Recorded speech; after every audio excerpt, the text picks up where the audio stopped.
Hello friends. Rohit Sharma மண்ணு மாதிரி அப்படியே நிற்கிறாரு. பெருசாக பவுலர்ஸை கண்டுக்க மாட்டாரு.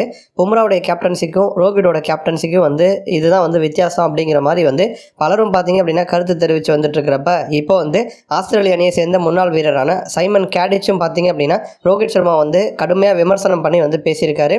இது வரைக்கும் 2 டெஸ்ட் போட்டி நடந்து முடிஞ்சிருக்கு. முதல் டெஸ்ட் போட்டியில் பும்ரா தலைமையில் நம்ம பெரிய ஒரு வெற்றி 295 ரன்கள் வித்தியாசத்தில் அபாரமாக ஜெயிச்சிருப்போம். பட் அதுவே ரோஹிட்டோட தலைமையில் ஒரு மிகப்பெரிய ஒரு ஃபெயிலியர் அப்படின்னு சொல்லலாம். 10 விக்கெட் வித்தியாசத்தில் இந்தியா படுதோல்வியை சந்திச்சிருக்கோம். இனிமேல் ஆடப்போகிற 3 கேமுமே இந்தியாவுக்கு ரொம்ப நெருக்கடியாக இருக்க போகுது. ஏன்னா 3ல் 2ல் கண்டிப்பாக இந்தியா ஜெயிச்சே ஆகணும். 2க்கு குறைவாக ஜெயிச்சு சில போட்டி ட்ரா ஆனாலும் இல்லை ஆஸ்திரேலிய அணி ஜெயிச்சாலும் நம்மளால் டெஸ்ட் வேர்ல்டு கப் ஃபைனலுக்கு போக முடியாது. அப்போ ரோஹித் சர்மாவுக்கு ப்ரெஷர் அதிகமாக இருக்குது. இப்போ ரோஹித் சர்மாவை எந்த இடத்துல களமிறக்க போகிறாங்க அப்படிங்கிறதும் இன்னும் உறுதியாகலை.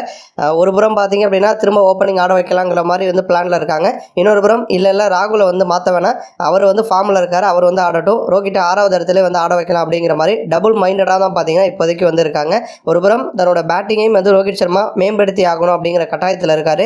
டீமையும் ஜெயிக்க வச்சாகணும் அப்படிங்கிற இன்னொரு கட்டாயத்திலையும் ரோஹித் சர்மா இருக்கார். ஏன்னா 2 முறை டெஸ்ட் வேர்ல்டு கப்பில் ஃபைனல் வரைக்கும் போயிட்டு நம்ம கப்பை மிஸ் பண்ணியிருக்கோம். இந்த மாதிரி அது நடந்துடக்கூடாது அப்படிங்கிறதுல ரொம்ப உறுதியாக இருக்காங்க.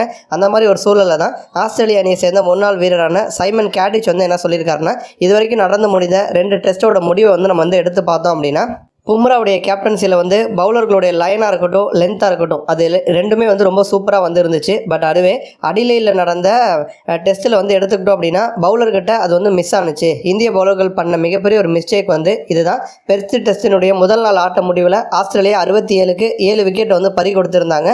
அதற்கு இந்திய பவுலர்கள் பார்த்தீங்கன்னா ஸ்டெம்ப் அட்டாக் கொடுத்தாங்க. அதிக அளவில் பார்த்தீங்கன்னா நமக்கு ஃபுல்லர் லென்த்தில் தான் பால் போட்டாங்க.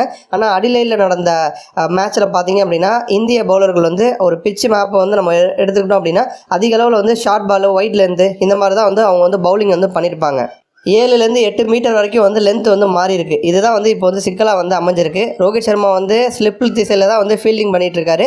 அப்போ பவுலர்களுடைய லைனு லென்த்து இதெல்லாம் மாறும்போது உடனடியாக சிந்திச்சு அவர் பிளானை மாற்றிருக்கணும். உடனே பவுலர்களை அலாட் பண்ணியிருக்கணும். ஸோ ரோஹித் சர்மா அதை பண்ணலை.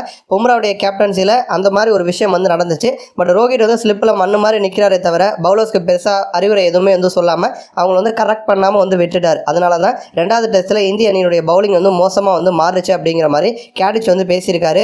அதே மாதிரி ரோஹிட்டோட கேப்டன்சி ரொம்ப டிஃபென்சிவாக தான் இருந்துச்சு. ஆஸ்திரேலியாவில் டெஸ்ட்டை பொறுத்த வரைக்கும் ரோஹித் சர்மாவுக்கு அதிக அளவிலான எக்ஸ்பீரியன்ஸ் கிடையாது. அதனால ஒரு அட்டாக்கிங்கான ஒரு கேப்டன்சி பண்ணாமல் ஆஸ்திரேலியா அணிக்கு அகேன்ஸ்டாக டிஃபென்சிவாக தான் அவருடைய கேப்டன்சி ஸ்டைல் இருந்துச்சு. அதனால ரோஹிட் சொதப்புனது தான் டீம் சொதப்புனதுக்கு முக்கியமான ஒரு காரணம். ரோஹித் சர்மா என்னைக்கு பவுலர்ஸ்க்கு அறிவுரை கொடுத்து தொடர்ந்து பவுலர்ஸோட லைனை லென்த்தையும் கண்காணித்து அவங்கள கரெக்ட் பண்ணிக்கிட்டே வராரோ அப்போ தான் இந்திய அணியால் ஜெயிக்க முடியும் அப்படிங்கிற மாதிரி இவர் அதிரடியாக பேசியிருக்காரு. நன்றி.